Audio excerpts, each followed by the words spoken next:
Bon, mes compétences en piano sont pas les meilleures du monde, mais je peux vous parler d'une chanteuse qui, à l'origine une blague comme mes compétences en piano, a réussi à devenir une véritable diva.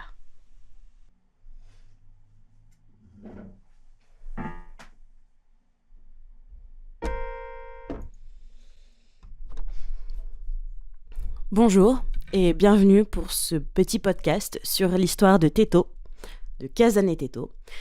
J'espère qu'il vous plaira, j'espère que le micro n'est pas trop dégueulasse, je l'ai payé beaucoup trop cher pour qu'il sonne de façon très mauvaise et je n'ai pas d'autre pied que ma main, donc vous ferez avec. Et puis de toute façon, je me dis que ça fait une esthétique, pourquoi pas finalement. Comme ça on pourra dire que quelque part peut-être Miku is hiding in my Wi-Fi. Je vais vous raconter l'histoire d'une diva qui était à l'origine une blague, mais qui grâce à l'espoir et l'amour de tous ses fans a fini par réussir à devenir une véritable diva. La première chose que l'on peut souligner, et que j'ai envie de souligner, c'est que nous autres Français ne pouvons renier notre chère amie Teto. Elle a un petit côté franchouillard. Tout simplement parce que certains le savent, d'autres ne le savent pas. Teto a pour symbole fétiche une baguette. Oui, oui, baguette. Il faut aussi noter que son nom vient d'une chanson. Vous ne me croirez pas quand je vous le dirai, je vous le redirai. Son nom provient d'une musique d'Henri Dess. Oui, oui, celui qui fait des petites comptines pour enfants et qui chante des trucs un petit peu wouh. Voilà. Maintenant, vous faites ce que vous voulez de cette information, mais en tout cas, Teto, tu es la bienvenue parmi nous. Comme toute jeune fille qui veut devenir une véritable diva, elle a ses propres idoles et ses propres références, ses propres artistes qu'elle aime et qui l'inspirent. Et quand je parlais de baguette, j'ai envie de vous dire, une des inspirations, c'est les autres vocaloïdes. Par exemple, Kagami Hélène qui a une chanson Banana, oui, une chanson qui fait Banana, c'est les paroles de la chanson. Eh bien, Teto a sa version, mais avec baguette. Baguetto, baguetto. Cette chanson revisitée de Teto qui chante Baguetto, baguetto est sortie il y a à peu près 1 an. Depuis le temps que j'ai écrit mon script, cela fait peut-être un petit peu plus d'1 an. Mais bref, tout ça pour vous dire que même les petites blagues à propos de Teto ont des inspirations d'autres vocaloïdes. Parce qu'une bonne diva en devenir a toujours de bonnes inspirations. Le nom de Casane Teto vient d'un mot qui signifie lourd, un son lourd, comme le heavy, par exemple le heavy metal. Et ce qui est assez drôle, parce que quand on connaît la tonalité de la voix de Teto et son image, Teto n'est pas quelqu'un de lourd, qui fait du métal, qui grôle, qui crie, qui hurle, qui a une voix grave. Au contraire, Teto, elle est mignonne. Et je crois que les compositeurs qui font chanter Teto adorent beaucoup cette ambivalence, comme avec Gumi finalement, où on va faire chanter une jolie voix toute mignonne des choses bien dures. Il existe d'ailleurs beaucoup de covers de Teto qui grôlent dans pas mal de chansons. Je pense que vous en connaissez sûrement. Je dois vous avouer que quand je vous ai dit que le nom de Teto venait d'une chanson d'Henri Dess, c'est plus ou moins le cas. En fait, ça vient d'une chanson d'Henri Dess qui a elle-même été adaptée en japonais, et ces paroles-là, par contre, ne racontent pas la même chose que la version française d'Henri Dess. Qu'est-ce qu'elle raconte ? Je ne sais pas, je ne suis pas allée fouiller, je l'avoue. J'ai juste trouvé ça drôle que Teto soit nommé ainsi grâce à Henri Dess. Et donc cette chanson, finalement, je sais que vous l'attendez, c'est Tambour. Voilà, c'est une chanson qui parle de tambour, de tambourin, d'un gars qui fait du tambour. C'est pour ça, Teto, tambour. Voilà. Vous l'aurez sûrement remarqué, si j'ai bien réussi mon coup, cette vidéo sort un 1er avril. Et non, je ne vous raconte pas une blague, je n'invente pas quoi que ce soit, ce n'est pas un poisson d'avril, je suis absolument sérieuse dans cette vidéo. Par contre, ce que je vous raconte, oui, est le fruit d'un poisson d'avril. Je pense qu'une chose à noter, c'est que l'anniversaire de cette chanteuse, Teto, c'est le 1er avril. C'est aussi pour ça que j'ai décidé de sortir cette vidéo, à ce moment-là. Je trouvais que c'était un bel hommage. Mais ça, on y reviendra après, je vous expliquerai un petit peu plus en détail tout ça. Mais donc, revenons sur sa date de naissance. Naître un 1er avril, est-ce que ça porterait pas chance, finalement? N'empêche que c'est quand même très drôle, d'être né un 1er avril. Voilà.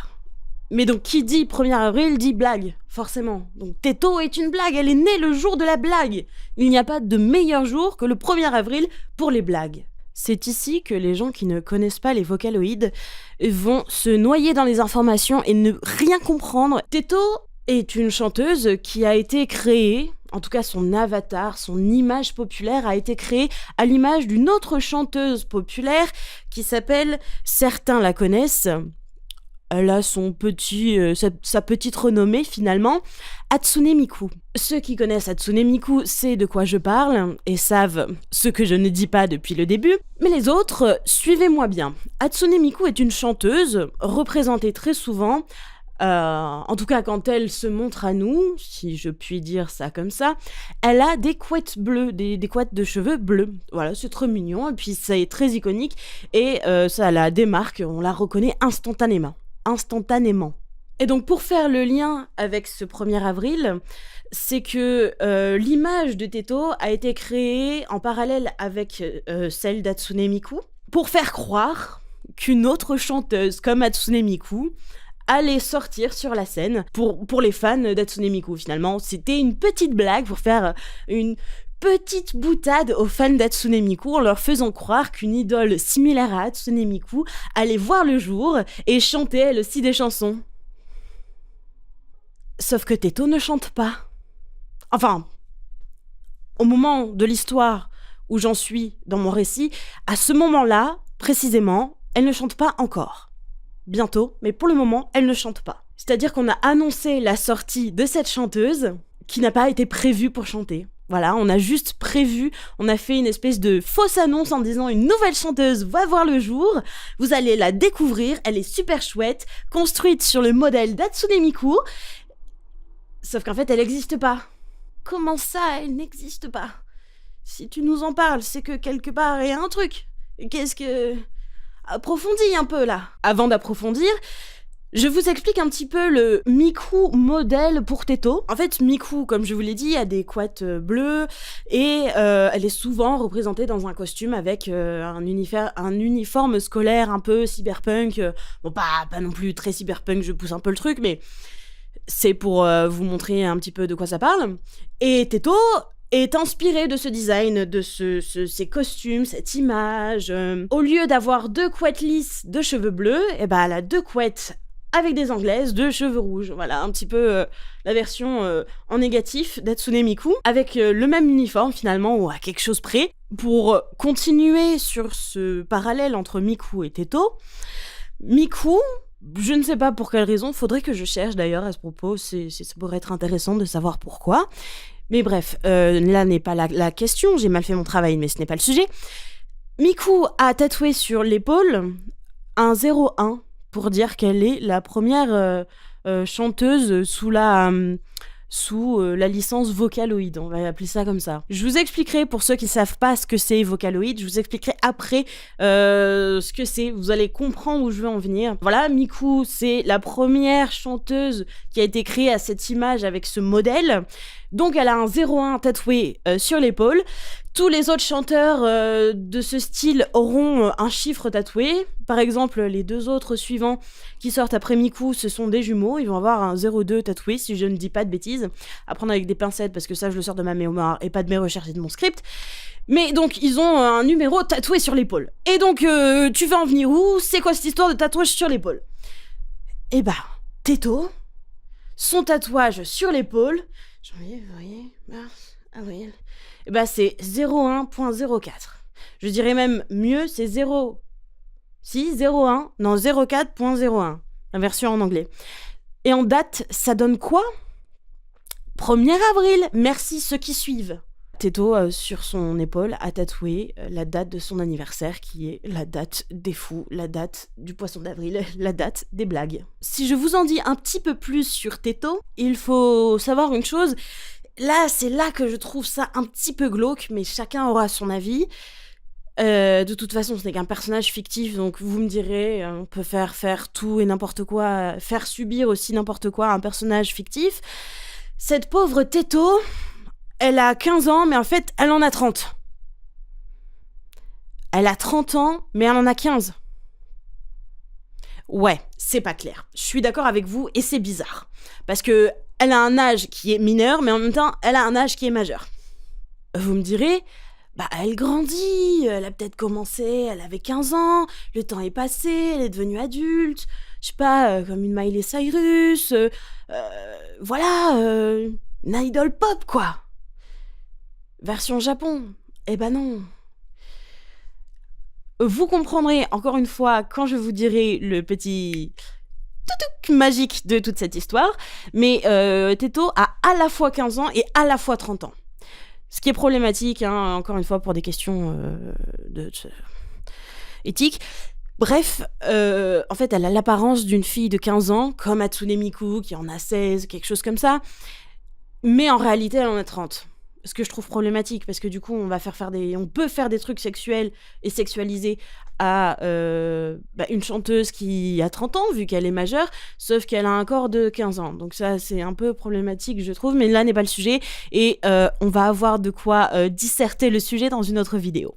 Si je n'ai pas déjà sorti la vidéo en question, je ne sais pas comment je vais m'organiser. Allez regarder sur ma chaîne si vous êtes intéressés, mais enfin bref, là n'est pas le sujet. Un autre élément qui fait de ce personnage un personnage particulier, c'est que son genre n'est pas féminin, masculin, non-binaire, gender fluide ou toute autre possibilité, mais chimère. Si je me souviens de mes cours au collège, une chimère, c'est une espèce de monstre de l'Antiquité, un mélange entre deux êtres vivants un petit peu bizarres. Donc là, on sait pas trop où en venir. Est-ce qu'elle est humaine finalement avec cette ambiguïté sur son âge, bon, c'est dur à comprendre.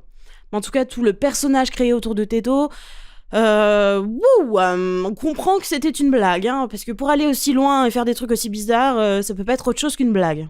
Son genre est chimère. Sauf que sur les sites sur internet, pourquoi j'agis comme ça, je ne sais pas. Mais donc sur les sites internet, la plupart du temps, le pronom utilisé c'est she ou her, mais pas they ou them. Ce qui en soi, si c'est une chimère, j'aurais plutôt utilisé they, them. Enfin, c'est mon avis, je ne sais pas ce que vous en pensez, mais bon. Donc finalement, Teto, ce genre au féminin. Enfin, Teto, ce genre au féminin.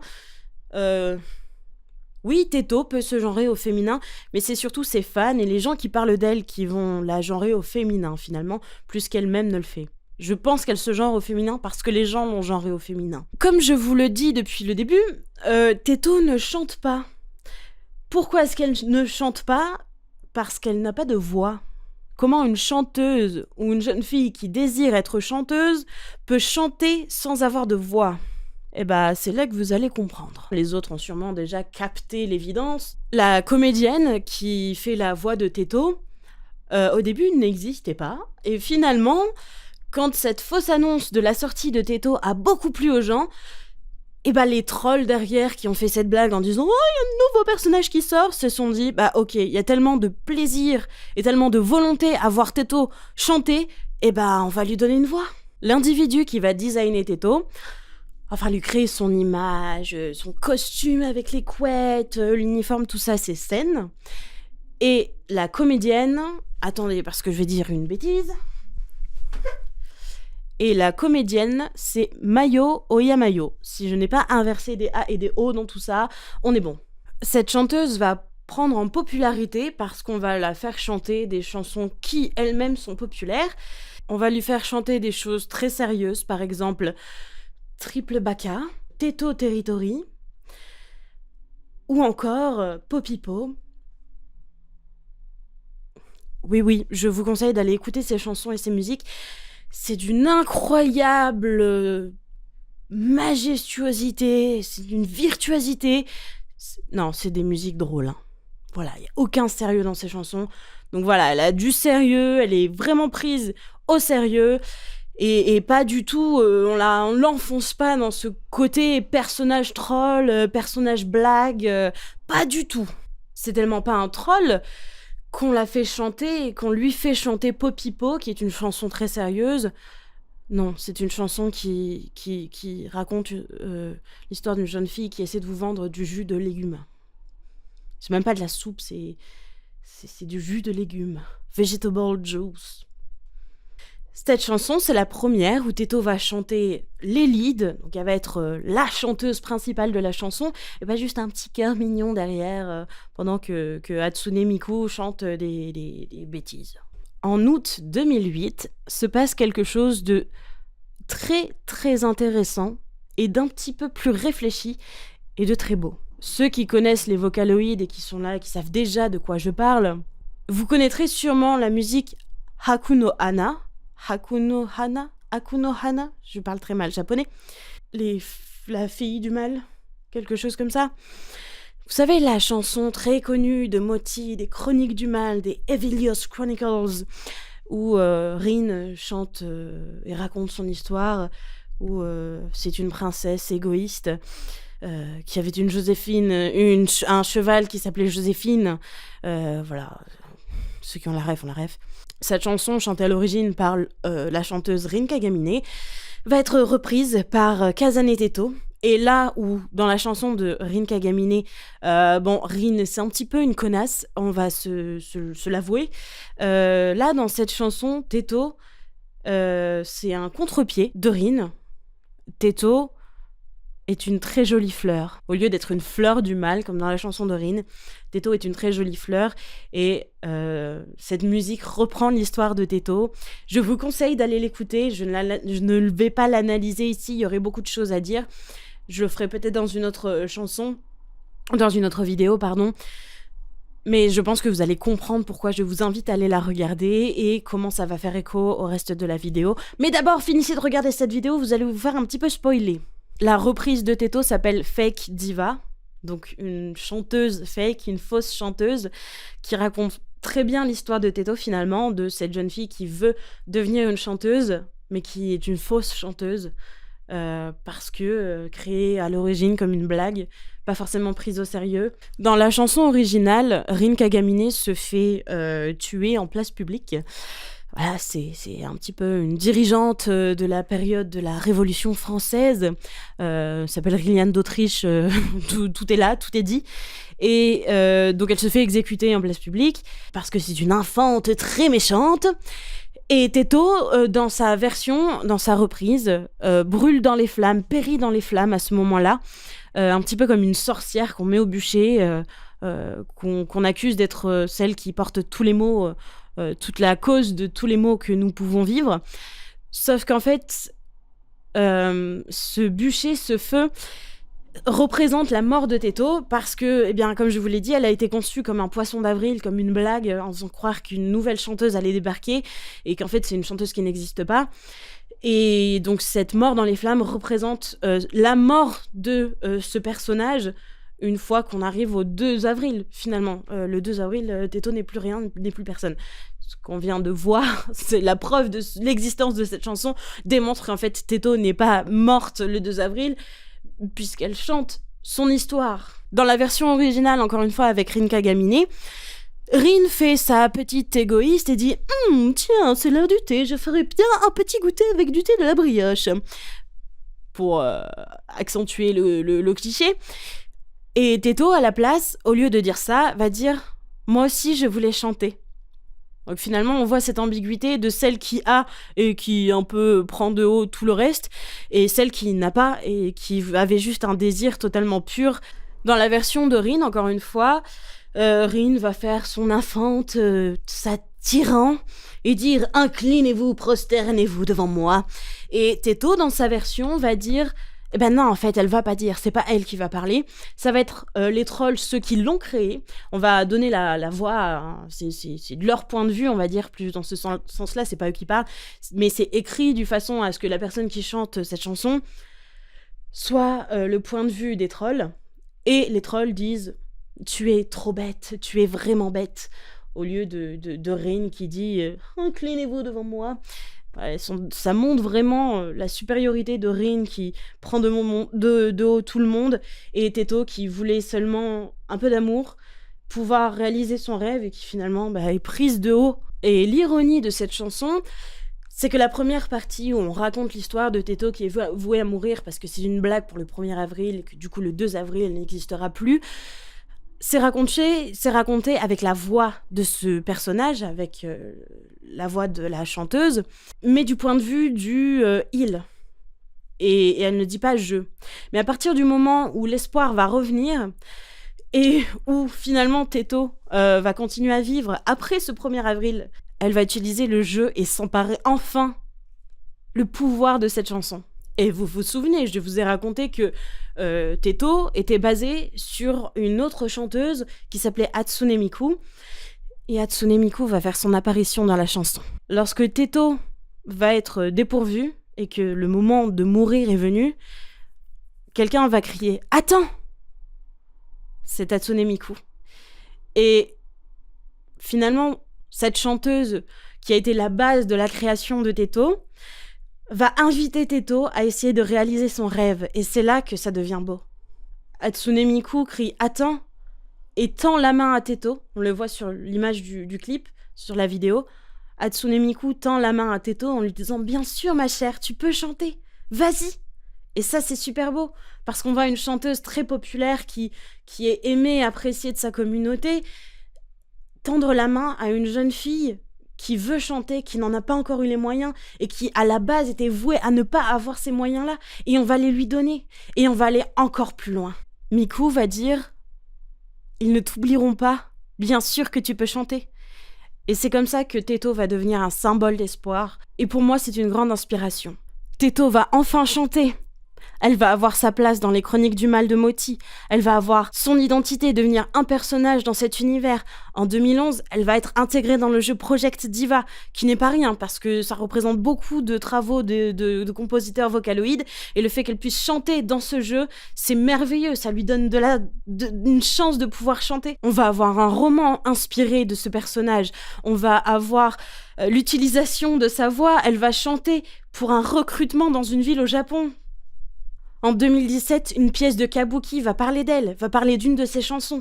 Et finalement, pour ses 15 ans, Teto va recevoir le plus beau cadeau qu'elle n'aurait jamais pu recevoir. Pour ses 15 ans, Teto va devenir enfin une véritable chanteuse, une chanteuse populaire, reconnue, qui va pouvoir créer plein de chansons, qui va pouvoir créer plein d'autres choses, pas simplement des chansons, des univers, des émotions. Et c'est très simple. Vous allez me dire, mais jusque-là, elle chantait déjà. Oui, mais elle n'était pas reconnue comme une véritable chanteuse. Et là, enfin, 15 ans après, le 1er avril, elle va être annoncée sur Sainte Vie. Qu'est-ce que c'est ? C'est là que vous allez enfin comprendre, pour tous ceux qui ne savent pas de quoi je parle, les Vocaloïdes, qu'est-ce que c'est, qu'est-ce que donc ? Les Vocaloïdes, ce ne sont pas des groupes de chanteurs, ou alors dans notre imagination, dans nos fantaisies. Vocaloid, c'est un logiciel.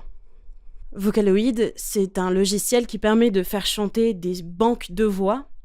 C'est un petit peu comme si vous voulez, on s'enregistrait en parlant sur un logiciel et qu'on tunait, qu'on pitchait les voix et qu'on les faisait mettre à certaines notes et que ça faisait une chanson, mais avec un petit effet robotique.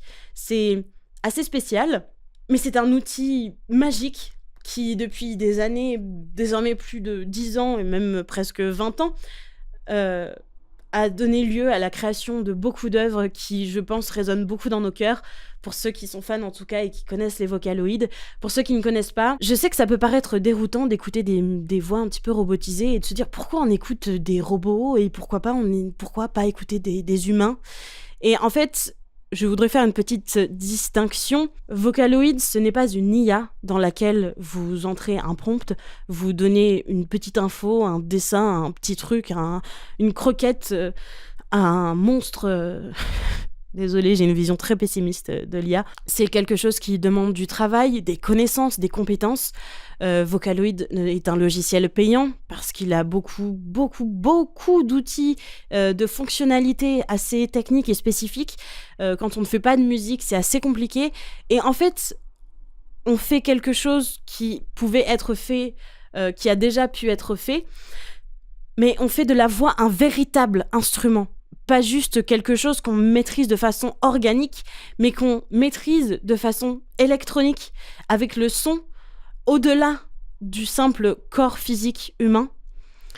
Et je trouve ça très intéressant, ça permet des choses et des créations qui n'auraient jamais vu le jour sans ces logiciels. Et ce qu'il faut comprendre, c'est que Vocaloid est un logiciel payant et très complet, comme je vous l'ai dit. Teto, c'est un personnage, comme Hatsune Miku et tous les autres Vocaloids, ce sont des personnages qui n'existent pas. C'est pour ça que Teto, c'est toute l'ambivalence, et c'est ce dont je voudrais parler un petit peu après. C'est un personnage qui n'existe pas, mais qui est très fort parce qu'elle chante quand même alors qu'elle n'existe pas. C'est une comédienne qui a donné sa voix, et des gens utilisent cette voix pour faire chanter ce qu'ils ont envie. Et je trouve ça magnifique. Mais donc, pour revenir un petit peu sur Teto, pourquoi est-ce qu'elle est considérée seulement comme une Vocaloid à partir du moment où elle est développée sur Sainte-Vie? D'ailleurs, j'ai pas expliqué, mais Sainte-Vie, c'est, on va dire, un logiciel assez similaire à Vocaloid, où on peut faire les mêmes choses, mais où on a moins ce côté robotique. Il est développé pour qu'on sente, pour qu'on entende une musique, en tout cas un chant plutôt, qui est beaucoup plus naturel. Et donc c'est là que ça peut être un petit peu ambigu avec les IA, qui sont vraiment des IA, où on fait chanter quelque chose et on a l'impression que c'est naturel, et en même temps c'est un peu bizarre. Là c'est un peu le même rendu, sauf qu'il est délibéré, voulu et autorisé par ceux qui ont donné leur voix pour ces banques. Et c'est beaucoup plus technique que juste rentrer un fichier dans une IA, quoi. Il y a beaucoup plus Je vous invite à aller regarder des tutos sur comment utiliser Vocaloid, vous allez comprendre en quoi c'est vraiment technique. Sainte-Vie, c'est un logiciel qui, si je ne dis pas de bêtises, est tout aussi payant que Vocaloid, donc c'est vraiment quelque chose de très technique. Mais pourquoi est-ce qu'elle est considérée comme une Vocaloid que 15 ans plus tard, alors que pendant 15 ans, elle a continué à chanter? Parce qu'en fait, on la faisait chanter sur un logiciel gratuit qui s'appelle Utahu. Et il est fabuleux, franchement, il y a des choses géniales, on fait des choses fabuleuses avec Utahu, mais c'est pas le haut niveau du haut niveau, c'est pas le haut du panier, c'est un logiciel gratuit, il y a moins de possibilités, moins de choses à faire, le rendu est beaucoup plus robotique et parfois presque incompréhensible, contrairement à Vocaloid. Donc c'est difficile de faire des rendus aussi pro, aussi qualitatif, mais ça peut être un choix esthétique, et ça se défend. Et puis même pour des questions de finances en fait. Et c'est pour ça que Teto est considérée comme une fausse chanteuse, parce qu'elle est sur un logiciel qui est gratuit, accessible pour tous, c'est pas le haut du panier, quoi. Maintenant qu'elle est dans un logiciel qui est beaucoup plus performant et plus poète, ça y est, là elle a franchi le cap. Et c'est là que je voudrais faire un petit laïus. Déjà, je voudrais commencer par dire bon anniversaire, Teto. Je sais que ça peut paraître abstrait parce que ce personnage n'existe pas, c'est un personnage de fiction, et pourtant il a une voix qui existe, qui est tangible, si on peut considérer les voix comme tangibles. En tout cas, elle est audible, cette voix, ce n'est pas une voix de personnage de bande dessinée ou de roman qui n'existe qu'à travers des mots ou des images. Et ce que je trouve le plus beau et le plus fantastique dans cette histoire, c'est que Teto, en n'existant pas, a su exister pourtant, malgré le fait qu'elle soit un personnage de fiction, qu'elle n'ait pas de volonté propre. Et pourtant, elle est là, et c'est une chanteuse très reconnue, très appréciée. On l'utilise de plus en plus, surtout depuis l'an dernier. Il y a énormément de créations, et il y a des choses folles qui sont sorties, notamment Moti qui a sorti une chanson où c'est Teto qui chante, et je trouve ça fabuleux. Allez écouter Atelier Horloge, c'est magnifique. J'aime beaucoup. Merci Moti de donner une chance à Teto. Merci Moti de contribuer à sa vie, à la faire grandir.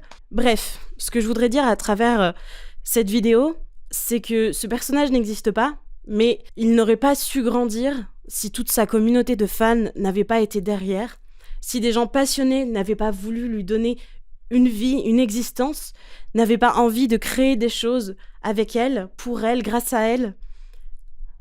Et je trouve ça magnifique qu'un personnage qui, encore une fois, n'existe pas, ait réussi à aller si loin et à réaliser son rêve, alors qu'il n'a pas de rêve. Elle n'existe pas. Et pourtant, elle a réalisé son rêve. Je trouve ça fabuleux. Et on se dit que si des personnages qui n'existent pas arrivent à réaliser leurs rêves, nous, en tant qu'êtres humains, qui réalisons les rêves de ces personnages-là, alors nous aussi, on peut réaliser nos rêves.